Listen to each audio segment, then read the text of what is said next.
আসসালামু আলাইকুম রহমতুল্লাহি বারাকাতুহ। আজকে আমি আপনাদেরকে এমন একটি দোয়ার কথা বলবো, যে দোয়াটি সকালবেলায় যদি আপনি 3বার পাঠ করেন, তাহলে সন্ধ্যা পর্যন্ত আপনাকে হঠাৎ কোনো বিপদ আক্রমণ করতে পারবে না, কোনো কিছুই আপনার কোনো ক্ষতি করতে পারবে না।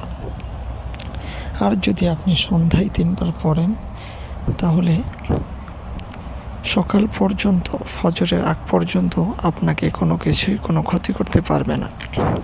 সেই দোয়াটি হলো, বিসমিল্লাহি লা ইয়াদুররু মা ইসমিহি শাইউন ফিল আরদি ওয়ালা ফিস সামাই ওয়া হুয়াস সামিউল আলিম।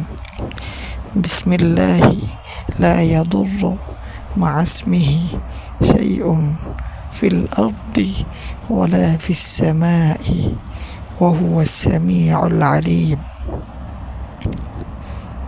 যদি কোনো দিন আপনি কোনো বিপদে পড়বেন, এটা আপনার ভাগ্যে লেখা থাকে, তাহলে সেদিন আপনি দোয়াটি পড়তে ভুলে যাবেন। কিন্তু যদি আপনি পড়ে ফেলেন, তাহলে ইনশাআল্লাহ কোনো ক্ষতিতে আপনি পড়বেন না, যদি পরিপূর্ণ বিশ্বাস নিয়ে আপনি এটি পড়তে পারেন। আল্লাহ তাআলা আমাদেরকে সেই তৌফিক দান করুন, আমিন। আসসালামু আলাইকুম রহমতুল্লাহি ওয়া বারাকাতুহু।